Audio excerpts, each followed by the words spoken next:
Sebelum kita menerima firman Tuhan, mari kita sekali lagi berdoa. Ya Bapa kami yang di surga, kami sungguh merasakan hadiran-Mu pada pagi hari ini. Engkau yang hidup, Engkau yang patut dipuji dan dimuliakan oleh umat-Mu. Di basahannya Tuhan, kami menghampiri tatamu sambil mendengar suaramu lewat hamba yang sederhana ini.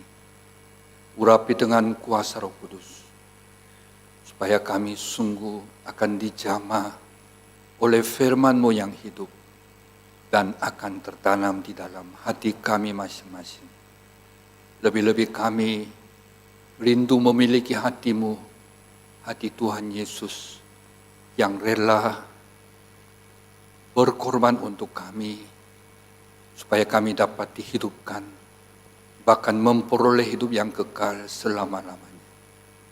Bersabdalah kepada kami Tuhan, hanya di dalam nama Tuhan Yesus, hamba sungguh mengucap syukur dan berdoa. Amin. Shalom, saudara-saudara yang kukasih dalam Tuhan. Memang Tuhan kita yang baik, Tuhan kita yang selalu setia kepada anaknya yang kadang-kadang tidak setia. Tapi setiap hari Minggu, Tuhan memberi kekuatan baru, biar kita dengar atau tidak dengar. Tuhan tetap bersemangat menunjukkan kasih-Nya kepada kita. Hari ini kita akan mendengar firman Tuhan yang terambil dua bagian ayat firman Tuhan.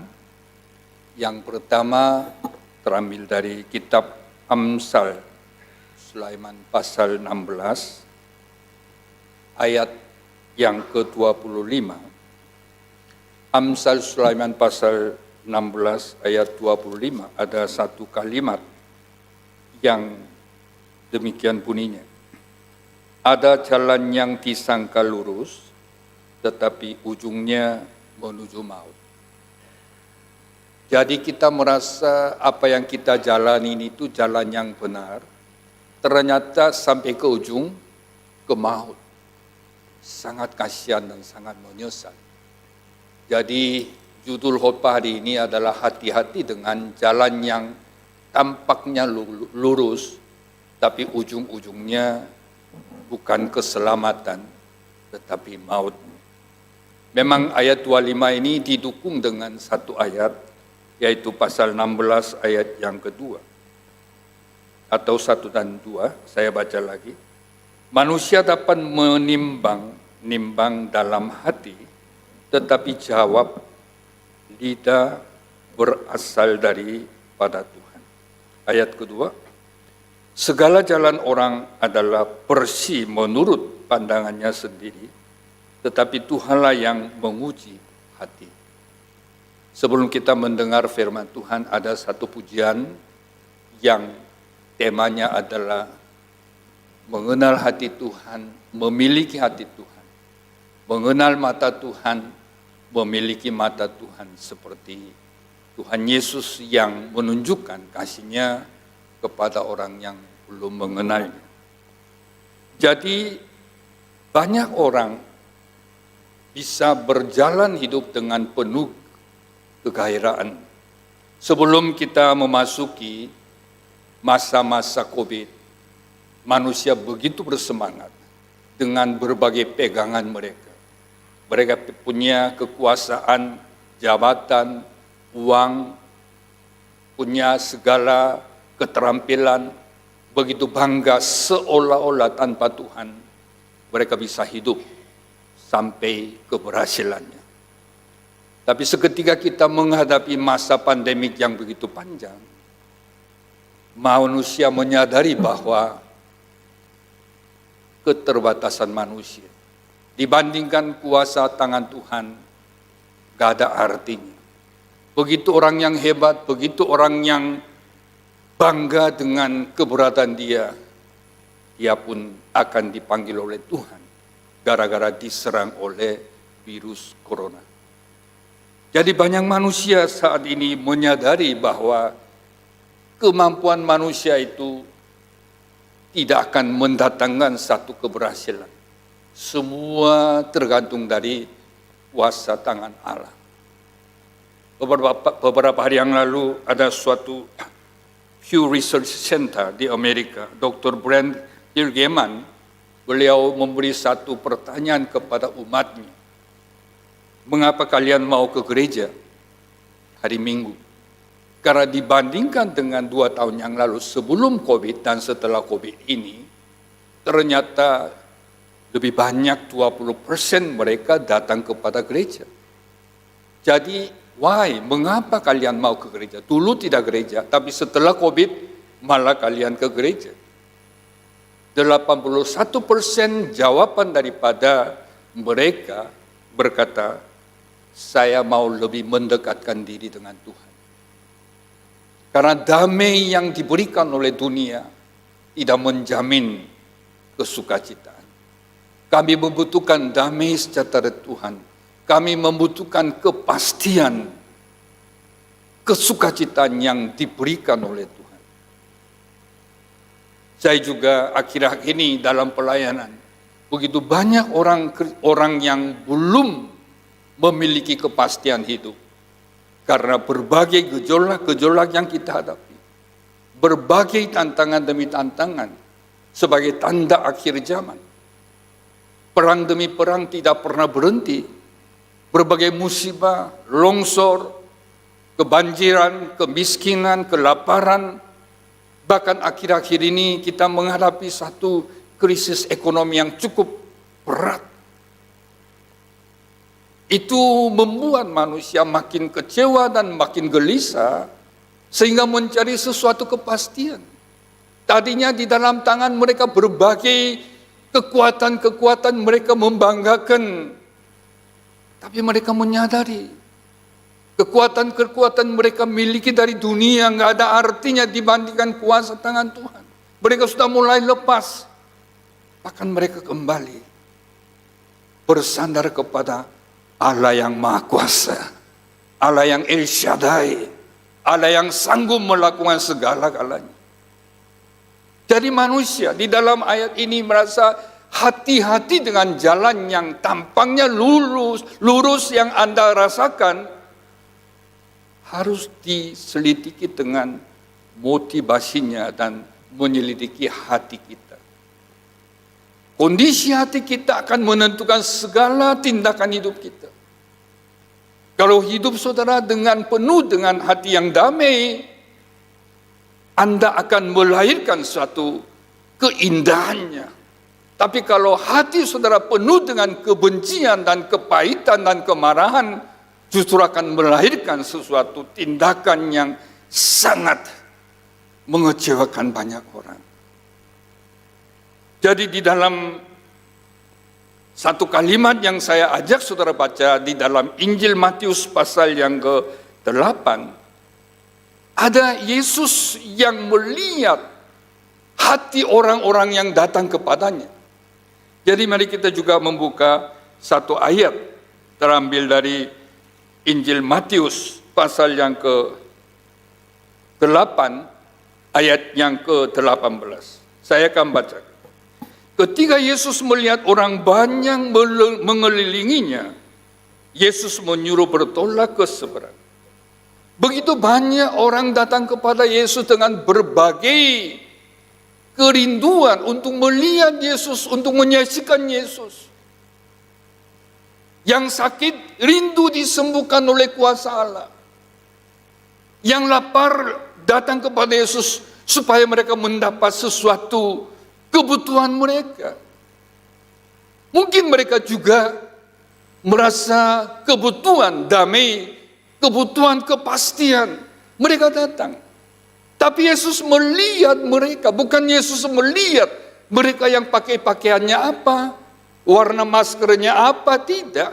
Yesus melihat hati mereka. Yesus melihat kondisi hati mereka. Ternyata kondisi hati mereka dengan hati Yesus begitu jauh.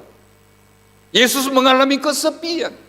Begitu banyak mereka datang kepada Yesus, berbondong-bondong mengelilingi Yesus. Yesus still lonely. Yesus masih merasa kesepian. Karena mereka banyak orang nggak mengerti hati Yesus. Yesus langsung berkata, Yesus menyuruh bertolak ke seberang. Karena mereka semua pikirannya di sini. Mereka mau hidup dengan tempat yang nyaman dan aman. Tidak mau beresiko. Membuat sesuatu keindahan di sini. Tapi hati Yesus adalah di sana.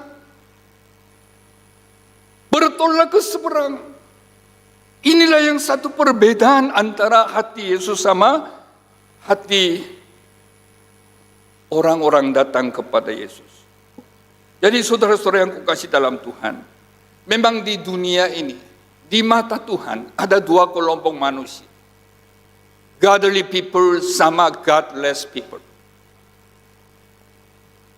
Tuhan tidak melihat pandang dia dari mana, latar belakangnya apa, dia tampan, dia ganteng, cantik, dia kaya, miskin, Tuhan tidak peduli.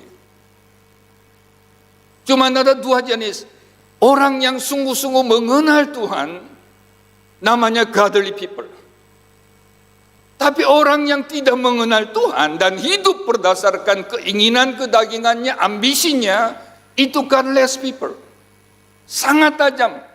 Keberangkatan dari orang godly people, orang sungguh-sungguh mengenal Tuhan, orang sungguh-sungguh dijamah oleh Tuhan, namanya sudah lahir baru, semua pondasi kehidupan tindakannya berdasarkan firman Tuhan. Firman Tuhan adalah kaki, pelita kaki. Jadi firmannya yang menerangi where we are going. Kita hidup kemana? Bukan situasi kondisi, tapi godless people. Orang yang hidup tanpa Tuhan, mereka selalu hidupnya berdasarkan membaca situasi kondisinya. Mereka dibentuk oleh kuasa dunia. Mereka dibentuk dengan kuasa uang, kuasa kedudukan, segalanya. Jadi hidupnya masih bergoncang-goncang. Ada yang naik. Ketika dia sudah berhasil, dia merasa bangga dan sombong. Tapi mereka dia mengalami kesulitan, dia sudah down dan kecewa. Hidupnya tidak terarah. Semua tergantung situasi kondisi. Akhirnya jadi hamba dari dunia. Namanya trend. Jadi godless people, inilah yang merupakan beban dari Tuhan. Godless people, inilah yang orang-orang di seberang. Anda dan saya sudah mengenal Tuhan adalah godly people di sini. Tapi Tuhan Yesus bukan untuk saudara dan saya, tapi Tuhan Yesus sekaligus mengingat orang-orang yang berada di seberang di sana. Mengapa pentingnya saudara? Karena saudara tahu bahwa semua manusia, ada satu kebenaran yang kita harus ingat adalah sama seperti manusia ditetapkan untuk mati hanya satu kali saja. Semua manusia akan mati, akan meninggalkan dunia.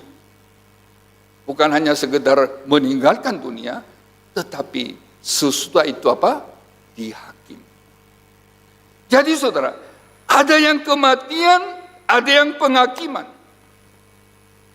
Kalau godless people, orang hidup hanya berfokus selama dia hidup, tanpa Tuhan, mereka akan dihukum masuk ke maut. Itulah ajaran firman. Tapi orang yang hidup sebagai godly people, selalu bersandar Tuhan, hidup berdasarkan kebenaran firman Tuhan, mereka mendapat penebusan dari Yesus Kristus. Di dalam Roma pasal 8 ayat 1 katakan, demikian sekarang tidak ada penghukuman bagi mereka yang ada di dalam Kristus. Saudara dan saya sungguh jadi godly people, orang yang sungguh mengenal Tuhan. Indahnya kita tidak ada penghukuman. Kita akan memperoleh hidup yang kekal, bahkan kita akan memperoleh apa? Mahakota kehidupan. Amin saudara. Itulah yang kepastian yang dijanjikan oleh Tuhan kepada kita. Jadi saudara, makanya saudara, where are you going now? Kemana hidup Anda? Arah hidup Anda kemana? Dan bentuk pola hidup Anda kemana? Itu sangat penting. Di dalam firman Tuhan, ada satu perumpamaan. Di dalam Matius pasal 7 ayat 13 sampai 14, ada orang yang hidup jalan yang lebar, tapi ada yang hidup jalan yang sempit. Apa maksud perumpamaan dari Yesus Kristus? Yesus berkata, masuklah melalui pintu yang sesak itu, karena lebarlah pintu dan luaslah jalan yang menuju itu kepada kemana? Kebinasaan. Dan banyak orang masuk melaluinya, karena sesaklah pintu dan sempitlah jalan yang menuju itu kepada kemana? Kehidupan. Dan sedikit orang yang mendapatinya. Saudara-saudara yang kukasih dalam Tuhan, memang kalau masuk pintu besar, jalannya lebar, lebih enak, pilihannya banyak. Tapi kalau kita masuk jalan yang sempit, pintu yang kecil dan jalannya sempit, kita yang mereka rasanya tidak bebas. Jadi saudara, memang kita mau ikut Tuhan Yesus, bukan jalan yang bebas dan jalan yang lebar. Tuhan tidak mengizinkan segala-galanya. Tuhan selalu memenuhi dan memelihara hidup kita. Bahkan Yesus katakan di dalam Matius pasal 16 ayat 24, setiap orang yang mau mengikuti aku, ia harus menyangkal dirinya dan memikul salibnya dan mengikuti aku. Kalau kita ikut Tuhan Yesus Kristus, banyak keterbatasan. Banyak yang tidak diizinkan oleh Tuhan. Rasanya tidak bebas. Kalau kita tidak ikut Tuhan, kita hidupnya bebas. Bisa berbuat dosa, kita menikmati segala keinginan kita. Tapi saudara, kalau kita sudah ditangkap, diselamatkan oleh Tuhan, hidup sebagai anak Tuhan, persyaratan dan permintaan dari Bapa kita di sorga begitu banyak. Tapi satu hal yang saudara ingat ialah, maunya bebas, mau jalan lebar, maunya jalan highway. Firman katakan itu menuju kebinasaan. Itu semua orang mau di situ. Tapi kalau masuk ke pintu yang sesak dan sempit, jalannya sempit, justru disitulah yang menuju kehidupan yang dirindukan oleh Tuhan. Saudara-saudara yang kukasih dalam Tuhan, maka saudara pagi ini kita coba melihat, mengevaluasi, melihat diri kita. Saya lihat ada mungkin sekitar 5 kelompok manusia, 5 kelompok di dalam sekitar Kristen, gereja. Yang pertama ialah, Anda coba pikir, Anda termasuk kategori apa? Tapi jangan tersinggung, ini berdasarkan firman Tuhan. Yang pertama adalah calon Kristen. Namanya calon Kristen sama sekali tidak ada hubungan dengan Tuhan. Mungkin dia mengantar istri ke gereja, supaya hubungan baik dia tetap duduk di gereja, tapi dia sama sekali tidak ada perhatian dengan Tuhan Yesus. Yang penting dia menyenangkan hati istrinya.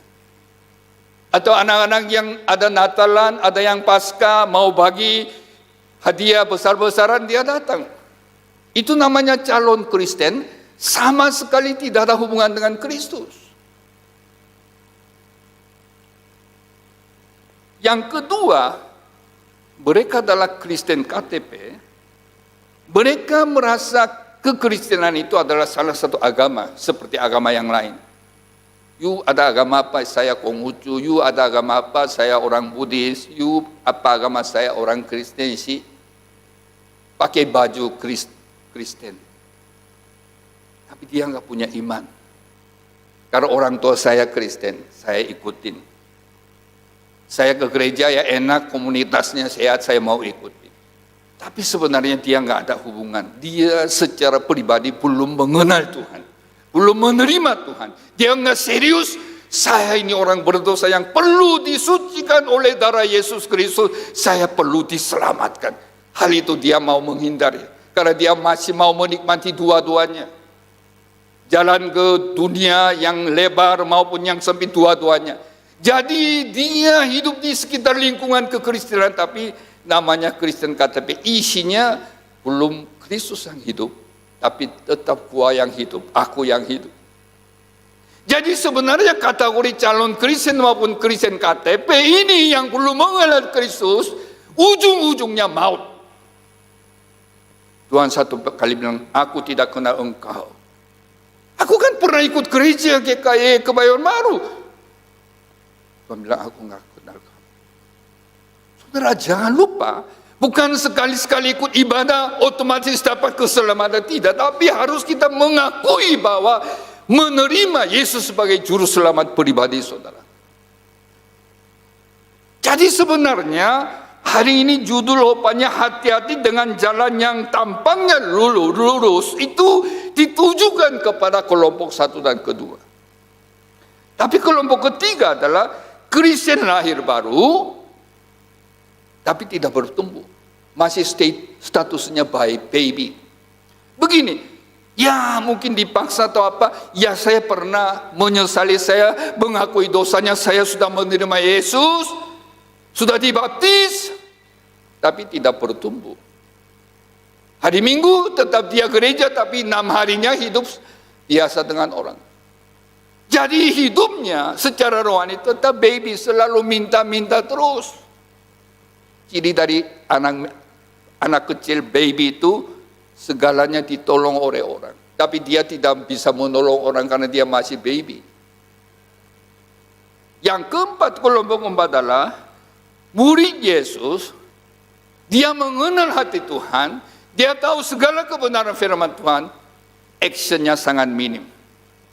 Belum bertindak dengan iman, belum siap bayar harga, belum siap memberi diri kepada Tuhan. Tapi yang Tuhan yang mencari pagi hari ini adalah nomor kelompok 5, pelayan Tuhan. Memiliki hati Tuhan. Dan juga siap mentaati firman Tuhan.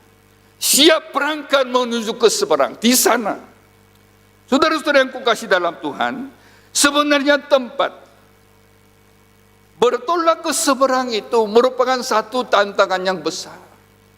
Tapi banyak orang Kristen yang dipakai oleh Tuhan, yang mendapat mahkota yang besar seperti Paulus, mereka termasuk kategori kelima.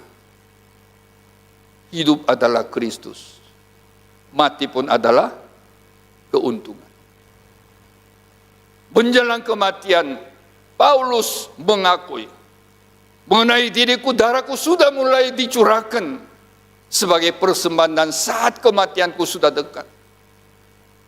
Ada dia 3 kata kerja. Aku telah mengakhiri pertandingan yang baik. Dia anggap perjalanan hidup ini pertandingan yang baik. Aku telah mencapai garis akhir, finish lainnya dia sudah. Yang ketiga, aku telah memelihara iman. Sebagai seorang atlet, dia mulai berangkat sampai akhir prosesnya dengan iman, anggap pertandingan baik, dan dia di tengah-tengah digugur, tapi dia sampai akhir. Apa yang dia katakan? Dia punya keyakinan. Sekarang telah tersedia bagiku mahkota kebenaran yang akan dikaruniakan kepadaku oleh Tuhan, yaitu hakim yang adil pada harinya.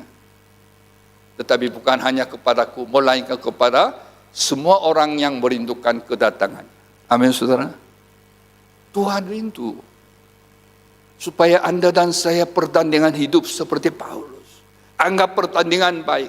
Kita harus berjalan dengan baik sampai akhirnya dengan menjaga iman sampai jangan di tengah-tengah hilang.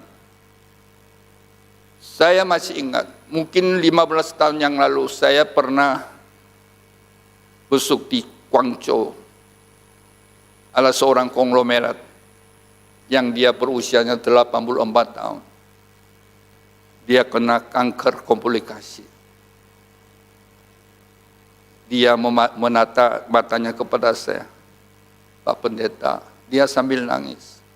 Aku pikir aku dapat banyak uang, merasakan kebahagiaan rumah tangga saya. Tapi ternyata kacau. Di antara anak, mantu, cucu, sekarang berhantam terus sebelum saya meninggal. Gara-gara hartanya. Pak Pendeta bisa tolongin saya diperpanjang 6 bulan saja. Saya mau mempersiapkan untuk menyambut Tuhan Yesus. Saya baru mengenal Tuhan, tapi saya tidak ada waktu untuk melayani. Saya juga ikut nangis. 2 hari kemudian dipanggil oleh Tuhan. Saya tahu dia diselamatkan, tapi dia nggak ada kesempatan untuk melayani, untuk memberi satu komitmen kepada Tuhan. Saudara dan saya masih hidup, ini merupakan satu anugerah Tuhan. Masa-masa pandemi begitu banyak keluarga sanak saudara kita, teman dipanggil Tuhan. Anda dan saya masih bernapas, ini merupakan anugerah Tuhan. Mengapa Tuhan izinkan saudara dan saya yang masih beribadah memuji, bukan hanya senang-senang, tapi bagi Tuhan ada rencana supaya hidup kita dapat melakukan apa yang dirindukan oleh hati Tuhan Yesus Kristus. Kita harus siap bertolak ke seberang, seperti Paulus. Kita nggak bisa harus menikmati untuk dirinya itu sangat egosentris. Kita harus siap berangkat. Apa yang Tuhan rindukan. Bertolak ke seberang. Sebenarnya, saudara-saudara, ketika Yesus melihat orang banyak, mungkin pagi ini Tuhan ketika Yesus melihat saudara-saudara yang sedang beribadah kepada Tuhan, berarti Tuhan Yesus melihat kondisi hati saudara. Hatinya misentris atau hatinya seperti hati Yesus. Yesus kesepian. Jangan bikin Yesus kesepian. Yesus memberi satu perintah kepada kita. Yesus menyuruh bertolak ke seberang. Karena di seberang itu saudara, di dalam daerah Gadara ada 2 orang kerasukan setan. Sudah dibuang oleh dunia. Mereka bikin kebahayaan, banyak orang melarikan diri. Mereka tinggal tunggu kapan mereka mati. Semua orang nggak mau, tapi hati Yesus ada di situ. Dari Indonesia ini, saya keliling-keliling. Masa pandemik 2,5 tahun saya keliling mulai dari Sabang sampai Merauke. Banyak orang merasa, pendeta kenapa ya? Masa-masa sulit kenapa berkeliling? Saya ditusuk lebih dari 100 kali saudara. PCR-nya bayar uang itu suka besar. Anak saya medical dokter bilang, "Papi jangan sekarang." Saya akui begini, oke, saya tahu resikonya. Tapi banyak hamba Tuhan, banyak jiwa-jiwa di daerah yang seperti orang-orang di seberangnya sedang mengalami ketakutan dan kekecewaan. Kalau saya kena nanti COVID, saya terima. Itu memang saya harus bayar harga, saya bisa bayar harga. Tanpa bayar harga tidak akan terjadi sesuatu yang Tuhan inginkan. Saudara, sebenarnya saudara, Anda dan saya ada di dalam arena proyek ilahi dari Tuhan. Injil Yohanes pasal 3 ayat 16. Yesus katakan karena begitu besar kasih Allah akan dunia ini. Bukan Yesus katakan karena begitu besar kasih Allah akan saya, akan gereja saya, akan keluarga saya. Tapi akan dunia yang orang-orang tinggal di seberang. Suku-suku terasing. Bangsa-bangsa yang masih belum mengenal Tuhan. Disitulah Tuhan ingin menyalurkan kasih agape yang punya power sampai kepada hati mereka supaya mereka berbalik kepada Tuhan lewat kehidupan saudara dan saya. Maksudnya Allah rela mengaruniakan anaknya yang tunggal Yesus Kristus. Tujuannya apa? Supaya setiap orang yang percaya kepadanya tidak binasa, melainkan peroleh hidup yang kekal. Ujung-ujungnya mereka memperoleh hidup yang kekal, eternal life. Untuk itulah sebenarnya visi Allah yang akan dilaksanakan. Gereja didirikan oleh Yesus. Gereja bukan sekedar tempat kumpulan orang-orang Kristen. Gereja adalah kumpulan ilahi untuk melaksanakan amanat agung Yesus Kristus. Matius pasal 16 ayat 18 katakan, aku pun berkata kepadamu, engkau adalah Petrus dan di atas batu karang ini, aku akan mendirikan jemaatku dan alam maut tidak akan menguasainya. Ini organisme Body of Christ memancarkan kasih kepada orang-orang gelap, orang-orang yang belum mengenal Tuhan. Makanya Yesus sebelum naik ke surga memberi satu pesan namanya amanat agung Yesus Kristus. Yesus mendekati mereka dan berkata, kepadaku telah diberikan segala kuasa di surga maupun di bumi. Karena itu pergilah, berangkat menuju ke sana. Bertolak ke seberang. Semua bangsa murid. Orang Aceh, orang Madura, orang Sulawesi, orang Arab, orang Hindu, orang Buddhis, semua bangsa jadikan muridku dan baptislah mereka dalam nama Bapa dan Anak dan Roh Kudus. Ajarlah mereka melakukan segala sesuatu yang telah kuperintahkan kepadamu. Dan ketahuilah, aku menyertai engkau senantiasa sampai kepada akhir zaman. Yesus memberi jaminan hidup sebagai Immanuel. Dia menyertai selalu di tengah-tengah hidup dalam saya. Tapi jangan kita lupakan satu pesan dari Tuhan.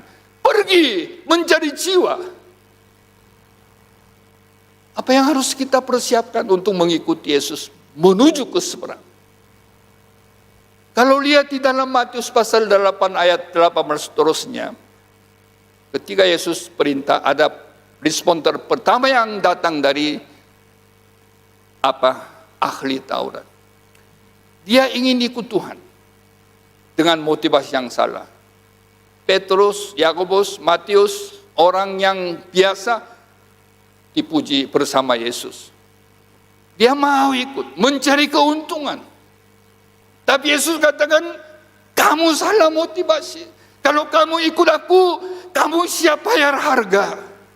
Kalau kamu mau ikut saya sama-sama bertolak seberang, kamu mengalami kesepian, kamu mengalami penderitaan, bahkan aku akan disalibkan. Saudara, banyak orang mau melayani. Pelayanan lintas budaya.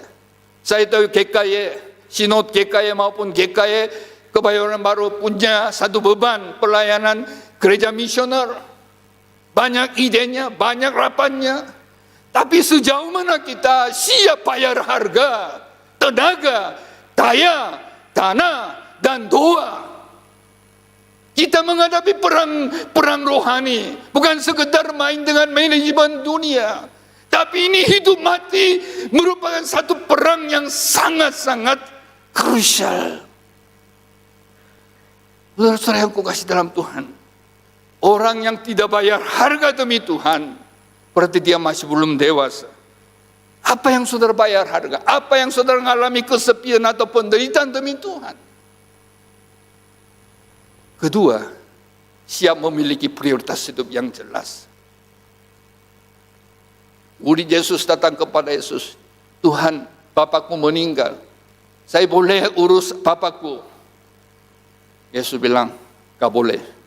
Biar orang mati diurus orang mati. Kamu ikut aku. Sulit mengerti. Mengapa Yesus kata begitu? Tapi di baliknya ada satu kebeban Yesus. Bapamu sudah meninggal, sudah selesai segalanya. Tidak ada sempat memberitakan Injil. Tapi di seberang, di Gadania, 2 jiwa kerasukan setan masih menunggu kami. Masih ada kesempatan. Still have opportunity. Masa ini adalah masa opportunity. Kesempatan sangat bernilai. Banyak orang berkata, Indonesia pun tidak lama lagi akan dilarang untuk pelayanan PI. Masih diberi kesempatan. Gunakan sebanyak mungkin. Maka kita harus pakai prioritas.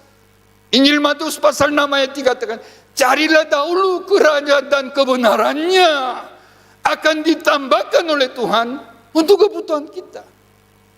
Sering gini, saya tahu pelayanan saya harus, tapi tunggu dulu. Anak saya lulus kuliah, tunggu dulu. Saya dapat mantu, tunggu dulu. Saya urus cucu. Tunggu-tunggu akhirnya dipanggil Tuhan. Dia cuma tahu di dalam otaknya. Tuhan tanya, kamu, aku sudah memberkati, aku sudah menyelamatkan kamu, sampai kamu jadi majelis gereja, apa yang kamu lakukan? Ya Tuhan, saya mau gini-gini dulu. Ternyata saya dipanggil tiba-tiba.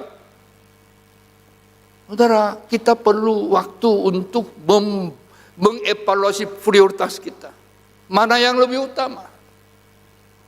God first. Carilah kerajaan dan kehendak itu first. Itu tuntutan dari Bapa kita di sorga. Yang lain Tuhan akan menampakkan segala kebutuhan. Kadang-kadang kita terlalu pintar. Banyak ilmu pengetahuan kita kuasai. Tapi actionnya nggak ada. Penderitaannya nggak ada. Mana prioritas? Yang ketiga, memang untuk mendapat ini aku ngajal. Kita harus berjalan dengan iman. Untuk mencari jiwa di seberang tidak gampang, harus bayar harga. Harus berjalan dengan iman. Saya melayani di Indonesia sebagai misionaris. Tanpa terasa lebih lama saya tinggal Indonesia daripada di Korea. Maka saya disebut saya bukan orang Korean, tapi saya Konesian. Korea tinggal K aja, yang lainnya semua Indonesian. Konesian. Saya dulu engineer arsitek bangunan. Tapi saya ditangkap oleh Tuhan. Mana yang lebih bernilai, engineer arsitek bangunan atau engineer arsitek jiwa? Engineer arsitek jiwa itu bernilai Tuhan. Tapi aku nggak punya bakat. Aku ini anak manja, anak sangat egois, nggak punya pintar omong. Engineer, bukan saya sarjana hukum, tapi saya taat. Saya menoleh perjalanan pelayanan saya. Saya merasa selalu gagal. Tapi saudara tahu, kurang lebih 800 hamba Tuhan di seluruh dunia jadi pemimpin-pemimpin umat Kristiani. Memang di tengah-tengah jalan, banyak teman tanya, bagaimana untuk menjalankan STT-nya? Bagaimana menjalankan gereja-gereja yang ratusan gereja dibuka alumninya? We have no budget, hanya punya by faith, dengan iman. Tapi indahnya selama ini enggak pernah mengalami kekurangan. Tuhan selalu mencukupkan waktu Tuhan dengan tangan-tangan yang setia. Saya juga mengucap terima kasih kepada jemaat YKY Kebayoran Baru pada waktu kami kontrak asrama ya. Dari gereja juga ikut ambil bagian. Saya sangat berterima kasih. Saudara, kita jangan hidup pelayanan dengan apa yang saudara punya, enggak bisa. Harus by faith dengan iman. Itu yang diminta oleh Tuhan. Jadi Anda sebenarnya diberi kesempatan oleh Tuhan. Dan Tuhan sebenarnya ingin datang kembali kedua kalinya dengan berbagai tanda. Tapi Matius pasal 24 ayat terakhir di sini, Injil kerajaan ini akan diberitakan di seluruh dunia, menjadi kesaksian bagi semua bangsa. Sesudah itu barulah tiba kesudahannya. Saudara, saya tahu gereja KKY Kebayoran Baru sebagai gereja sehat, gereja misioner, punya beban pelayanan suku-suku terasing dan bangsa-bangsa. Tapi saudara ingat, Anda dan saya masih terbatas waktu hidup di bumi ini. Mungkin satu kepastian, 100 tahun kemudian kita nggak ada di bumi ini semua. Benar? Mumpung kita dapat kesempatan, kita coba lakukan. Jadi apa yang kita bagaimana kita persiapan? Kita harus memberi respon. Ketiga, Yesaya dipanggil oleh Tuhan. Siapa yang aku utus? Dengan satu pelayanan mulia. Yesaya berkata, ini aku, utuslah aku. Saudara siap? Dan mau jadi penonton, dan mau jadi seperti pekerja yang upahan, siap jadi pejuang seperti Paulus. Nah, ini satu hal yang kita harus perhatikan. Di mana dan siapa yang menjadi seberang bagi saudara. Ini bukan lokasi bangsa-bangsa, tapi bisa jadi di rumah tangga sendiri, atau tetangga kita, atau kawan saudara, atau famili saudara. Orang di seberang kita sudah lupakan. Orang itu dulu mengecewakan saya, patutnya dia masuk ke neraka. Nah, selama ini saudara pikir begitu, saudara bertobat. Anda pergi ke sana. Biar dia pun dia perlu diselamatkan. Ini satu PR buat saudara. Di mana ada orang seberang bagi Anda, siapa yang menjadi itu seberang bagi saudara? Selama ini saudara benci, saudara selama ini begitu ya mau lupakan, barangkali mereka yang ditaruh oleh Tuhan bagi saudara. Bagaimana persiapan kita? Kita harus mencari hadirat Tuhan. God first. Saya selalu katakan, Tuhan, apa kehendak-Mu? Jadilah kehendak-Mu, bukan kehendak-Ku. Kehendak Tuhan adalah visi ilahi. Kehendak kita adalah ambisi. Jadi kita harus siap taat kepada Tuhan dengan iman. Saudara-saudara yang kukasih dalam Tuhan, hari ini saudara mungkin akan mendapat satu tayangan. Kita perlu satu komitmen, satu keputusan. Di atas layar ini ada satu hal disebut KKR Kebayoran Baru. Ada 4 keputusan. Yang pertama, menerima Tuhan Yesus sebagai juru selamat pribadi saya. Ternyata hari ini saya mendengar firman Tuhan, saya masih belum menerima Yesus sebagai Tuhan dan juru selamat saya. Saya masih lebih mempercayakan diri saya. Ini Tuhan, saya mau menyerahkan. Barang siapa percaya kepada Yesus, dia akan menyelamatkan.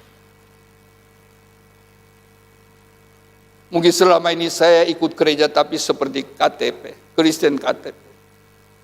Hari ini Tuhan, aku mau menerima. Atau saudara termasuk masih keadaan rohaninya baby, tidak pernah bertumbuh, hanya satu kegiatan hari Minggu ke gereja. Setelah keluar gereja, dia nggak ada bedanya dengan orang dunia. Selama 6 hari, dia hidup sama dengan orang dunia. Tapi hari Minggu dia anggap gereja sebagai laundry. Segala dosa dicucikan dengan laundry. Atau dapat perfume rohani dari gereja. Tapi keluar 6 hari sudah kotor lagi. Gak bertumbuh. Tapi mereka makin pintar jadi pengkritik gereja. Harus bertumbuh. Anak kecil, banyak omong, no action. Jadi sekarang, Tuhan saya mau jadi melayani Engkau. Saya tidak hanya memiliki hatimu, tapi saya mau melakukan dengan hatimu. Dengan kuasa Roh Kudus. Saya mau melayani melalui kerjaan saya, melalui berbagai bidang yang saya ikutin. Engkau telah memberi banyak berkat karunia kepada saya melayani. Atau ini aku, utus aku. Saya mau menjadi hamba Tuhan full time. Kalau engkau mau, utuslah aku di Bangladesh, di Aceh sebagai hamba Tuhan. Saya nggak tahu apa yang Anda ngambil keputusan di urapi oleh Roh Kudus. Setelah ibadah ini, saudara akan bisa mengambil keputusan. Sebelum saya mendoakan, mari kita tutup mata. Saudara merasa di antara 4 tawaran keputusan yang saya sampaikan, Anda termasuk salah satu 4 tawaran, saudara angkat tangan. Saya akan mendoakan saudara.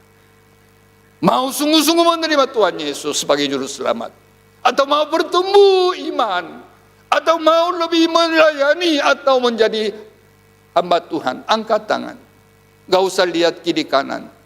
Saya akan mendoakan supaya sisa hidup saudara benar-benar berkenan dan mendapat mahkota kehidupan yang lebih besar. Mari saudara angkat tangan. Kesempatan tidak selalu ada. Tuhan menjamah hati saudara melalui kebenaran firman Tuhan. Saudara memberi respon di hadapan Tuhan. Dengan iman, Tuhan akan membuat Anda yang lebih berlimpah-limpah hidupnya bersama dengan Tuhan. Mari kita berdoa bersama. Terima kasih Tuhan atas kebenaran firman Tuhan pada pagi hari ini. Kami merasa kami mengikuti Engkau dengan baik. Ternyata melalui kupasan firman Tuhan, kami masih jauh. Karena bukan Engkau yang memimpin hidup kami, tapi kami sendiri memimpin hidup kami. Hatimu kami kenal, tapi hati Kristus tidak ada di dalam hati kami. Tuhan urapi hidup kami. Terutama pada pagi hari ini mereka sudah komitmen mengambil keputusan supaya lebih mengenal Engkau, lebih dedikasi kepada Engkau, lebih menyerahkan hidupnya untuk sebagai persembahan harum. Sehingga hidup mereka ditanggung oleh Engkau. Terjadi berbagai mujizat dalam hidupnya. Sehingga nama Tuhan dipermuliakan. Terpujilah nama Tuhan. Hanya di dalam nama Tuhan Yesus. Hamba sungguh mengucap syukur. Yang percaya katakan, amin.